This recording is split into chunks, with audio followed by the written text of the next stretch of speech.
The January 6th Select Committee in the House has formally sent criminal referrals to the Department of Justice. We talked at the beginning of yesterday's show about the expectation that this was going to happen, and now it actually has, which is important and fascinating. Take a look here from NBC News, and then we'll look at this occurring in the House. The House January 6th committee voted Monday to recommend that the Justice Department pursue a batch of criminal charges against former President Donald Trump for his role in an effort to overturn the 2020 election and the fomenting of a deadly mob at the Capitol.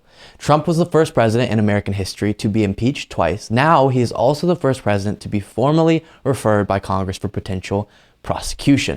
The committee's final meeting was the culmination of a sweeping 17-month congressional investigation that included more than 100 subpoenas, interviews with more than 1,200 witnesses, and the collection of hundreds of thousands of documents. And later in this article, it notes that John Eastman, the lawyer who helped Trump come up with the idea of having fake electors and getting Mike Pence to recognize those instead of the actual ones, and the coup attempt they were planning, John Eastman was central to that, and very dangerous ideas he floated.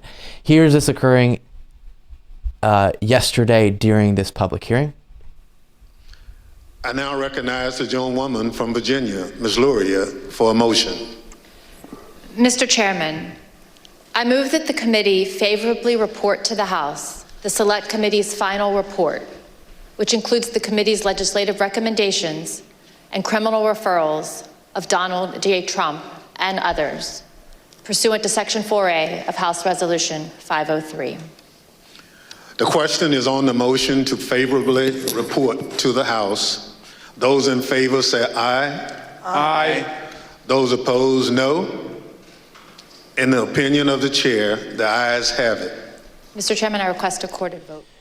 And then it continues, but big moment. This will be marked in history, and hopefully the evidence and also this move will assist in the DOJ's independent investigation. I'll repeat again, this is not obligating the DOJ to do anything. It's just saying we've been doing an investigation, and based on the evidence we've gathered, we think crimes were committed and charges would be justified. And so here, as the entity being the DOJ that actually can do that, here's the evidence we have. Do with it what you wish. So very important stuff. And final clip I want to show you in regard to this is Jamie Raskin, who's on the committee, responding to this news on MSNBC.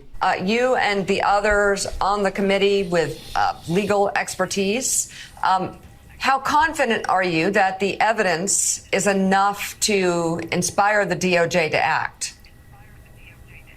Very confident. We only stated charges where we thought that the evidence was abundant or overwhelming, and we believe that the prosecutors could satisfy easily every element of each of those offenses. And it makes intuitive common sense as well. Interference with a federal proceeding was Donald Trump's entire purpose and plan. Stop the steal meant going in and obstructing our count of the Electoral College vote. Conspiracy to defraud the United States sums up exactly what he wanted to do, which was to exchange a real presidential election with a fake one. They filed all kinds of counterfeit Electoral College certificates, which is filing a false statement. And of course, he worked to incite an erection. That one got me so much when I initially saw this clip. Incite an erection. Is that what he said? He said incite an erection, yeah. Yeah. You missed it? Okay, yeah. Incite an erection. Here, I'll put it back so y'all can hear that one more time. False statement. And of course, he worked to incite an erection, to assist an insurrection, and to give aid and comfort to an insurrection. Okay. So, setting the erection aside, good analysis there by Jamie Raskin, and hopefully the DOJ has everything it needs now to make those charges happen. Even just what we've seen through these hearings makes it clear that Trump has committed crimes. Now, I'm not a legal expert, so we'll let them take care of that, but that's my perspective seems to be definitely the committee's perspective, as well as legal experts that I have heard their analysis. And so it must be noted that history, if this doesn't go the way that I think it should, will look back on this very poorly if Trump is not held accountable properly, because you can't be the president of the United States and attempt to stay in power, and then because of the lies that you were telling to do that, you get a mob to attack the Capitol and kill politicians and all of these different things. That can't go and to kind of just happen and then we move on from it and he's not held accountable.